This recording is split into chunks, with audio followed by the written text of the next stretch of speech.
Hey guys, it's Lawnmowers 14, and today I'm going to do a compression test on the Allis Chalmers WD45.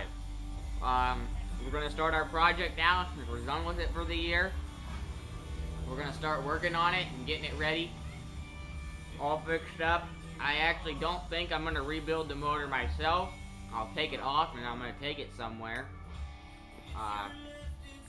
Unless you guys know, if you've ever rebuilt WD45 Allis Chalmers, it's going to do that, and once I show you here, it leaks a lot of oil all everywhere. So here we have it. We're going to do a compression test on it, and it does have the wrong things on it because they don't fit in there right. They're supposed to be the straight plug wire, not this L shape. Yeah, it leaks bad. It's leaking where the motor bolts into the transmission right there. And then it's leaking out of the PTO pump. And this hydraulic line's leaking in the back. So we're going to fix all that. The motor's going to get rebuilt. This one that I have unhooked, actually, I was just fitting socket sizes, getting it ready to go. Because you have to let the motor warm up before you're supposed to, before you check compression. I mean, it runs good. It doesn't smoke or nothing. But this side is not firing. When you take this off, it's not firing. But it's weird because sometimes when you're out using it, all of a sudden the tractor will run fine, then it'll go back to normal. Like it's a hit and miss. It sounds like there's a stuck valve or something. I don't think it fully needs rebuilt, but I want to rebuild the whole thing just for the heck of it. And I don't think that I have to take the motor off there if I was to rebuild it on here, because if you were to drop this oil pan, take the head off, you could rebuild it right in here, as long as you don't have to take the crank out. But you guys let me know. Do you think it would be hard to rebuild that? Because, I mean, since it's a tractor that's going to be getting used a lot and worked hard sometimes, I don't want to rebuild it taking a chance. Because, I mean, I know how to rebuild a motor, but I don't know how to do it perfectly. Like, I don't know ratios and boring to the... I don't get into all that mathematical stuff, so I'm not good at that. But I mean, I can rebuild like a lawnmower engine or something, but I don't know. You guys think, if any of you've ever rebuilt one of these before, or something similar to it, like an 8N or something like a Ford, yeah. I don't know. I might take it somewhere and have it rebuilt, just for the heck of it, because I don't trust it, me doing it. So I'm gonna fire it up and let it warm up right now, and we'll see what she does.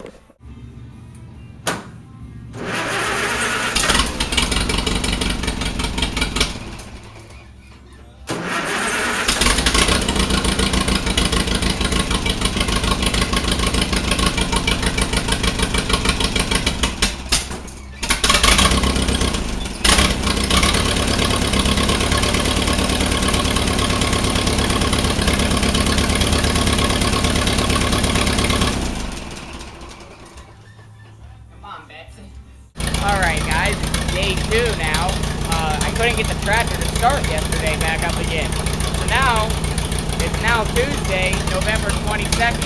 I finally got it running. I'll show you what's wrong. It's warming up now.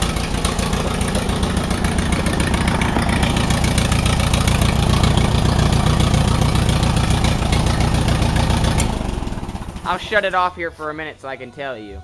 What was wrong was, remember it wasn't firing. I said it was flooding real bad out here.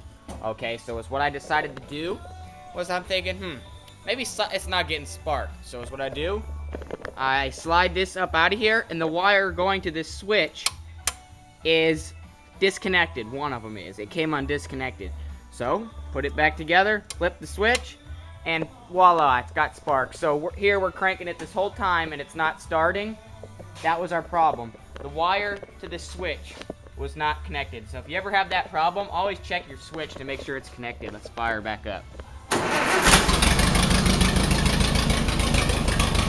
We're gonna let it warm up, and then we're gonna test the compression. I didn't get to do that.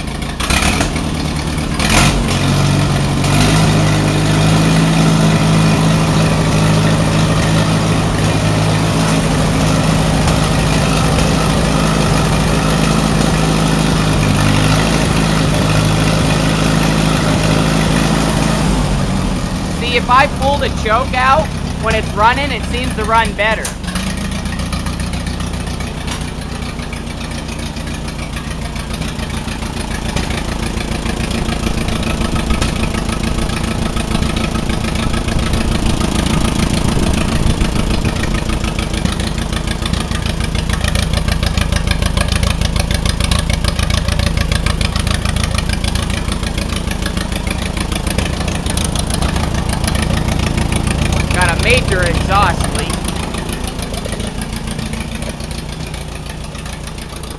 But now that I think about it, I don't think I'm gonna rebuild the motor. I am gonna fix the side that's not firing, which is this farthest end down closer to the radiator, which I think is number 4, cylinder number 4. I'm gonna take the valve cover off and spin the motor over. Not today, but I'm gonna see what it does. And I think I'm just gonna do that because this tractor doesn't smoke. It was rebuilt about 15 years or so ago, before I was born, my grandpa said. So it was rebuilt 15 years ago, and it doesn't get used a whole lot. So I think I'm not gonna rebuild the motor.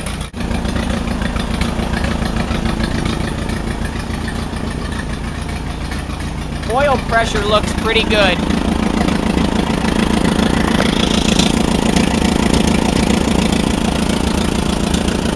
So there you have it. Let's let her warm up. Okay, I just got done letting it warm up. I was looking at the temperature gauge. It actually cools down the farther you rev it up, and once you let it idle, the temperature gauge goes up. Probably because of the flow of the coolant. So what I'm going to do is I'm going to open this up. I've already used it before. I just keep the box. And I'm going to get this adjusted on here, and I'll show you what happens. Okay, I have it in cylinder number 1. I have the air pressure all out. And here's what the plug looks like in number 1. Not too bad. So let's give her a couple cranks and see what happens. Switch is off so it will not fire.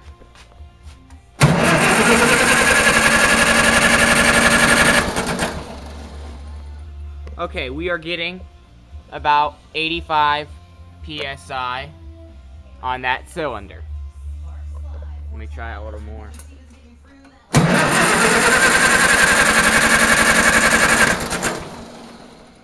Okay, yeah, not about 85, because it moved a little bit. So, that's good. But I am going to try to make sure they're all the same. So far, I don't know if that's good or not, but we'll find out once we read the book. So let me mark it down. I'm going to mark what all the cylinders read. So let me go get my book and write it down, and then we'll move on to the next one. Okay, we're in number 2. Number 1 is back in, and here's what I have. Cylinder number 1, 2, 3, and 4. Okay, she's on, air's out. Let's crank her over.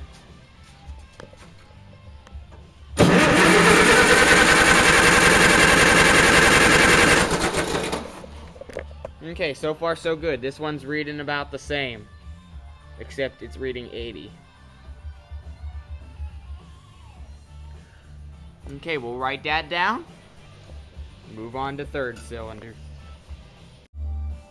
Okay, number 3 is in. You have to move the distributor so you can get to it. But let's try her out.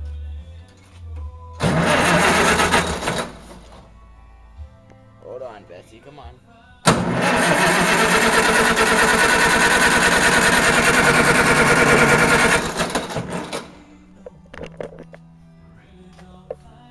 About the same.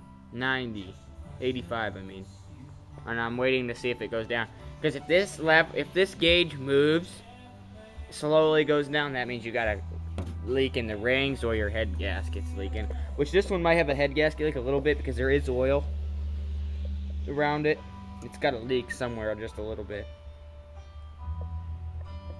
So yep, 85 on cylinder 3. Number 4 is next. Now this cylinder, like I said, is not firing, so we're going to see if it reads 90 still or not. Okay, cylinder number 4. It's on.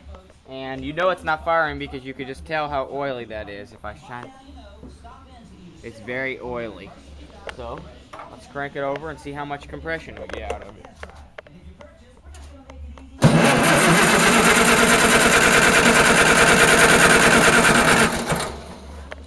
Well, it looks like it's getting good compression. Yes, it is.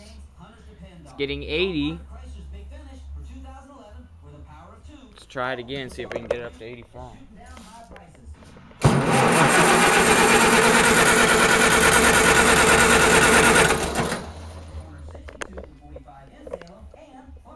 Yes, we did. We got it up to 85. Now will it stay there? Looks like it's going to. So, it seems like all the compression's good if they're all reading the same. You want them to all be reading the same. You don't want one to say 50, 40, 20, 50. You don't want it like that. You want them all to be the same. But you don't want it to not be burning. So it's not burning. So it's not getting fire. I don't know if this isn't getting spark here, which it should be because we've changed this many of times. So we'll just have to see what she does. I'm going to see if it's getting spark though here in a minute. So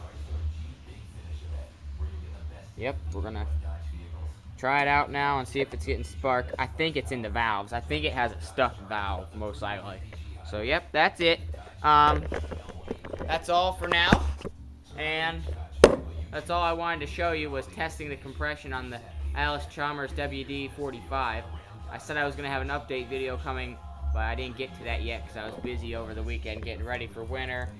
We were pressure washing, and it's raining outside now. So, just haven't gotten around to anything yet. And the trencher, it's not starting. My dad's got to tear the carb off of that.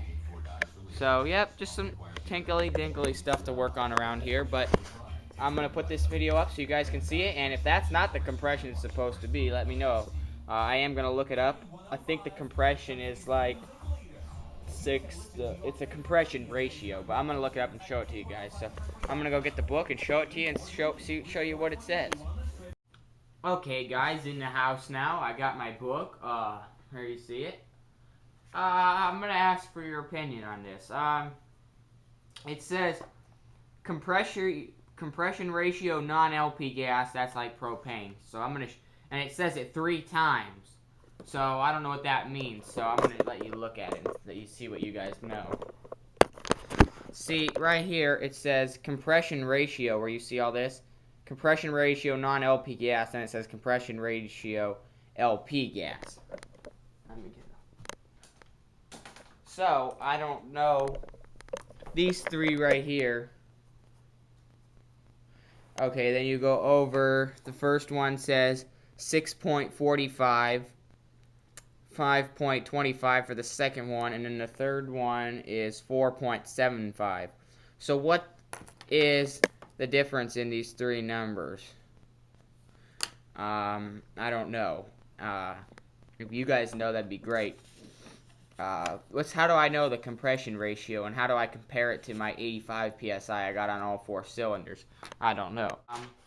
So there, tested the compression. That's the first thing I wanted to get done. The next thing I'm probably going to do is I'm probably going to take the valve covers off and screw around with that a little bit, see if that 1 cylinder 4, I mean, it's got good compression, and it holds compression. It's in the valves. It ain't, I mean, because sometimes when I fired it back up, after I got done testing all the compression, it ran good, and then all of a sudden, bap, bap, the thing would sound like shit. So we're going to look into it a little more, and probably the valves, if one of the valves is sticking, or it could be broke and it's only popping up every so often, we're going to figure that out eventually here, probably this weekend. So that's all I have for today. So want to wish everyone a happy Thanksgiving, and I'll be putting an update up pretty soon. So thanks for watching, and subscribe.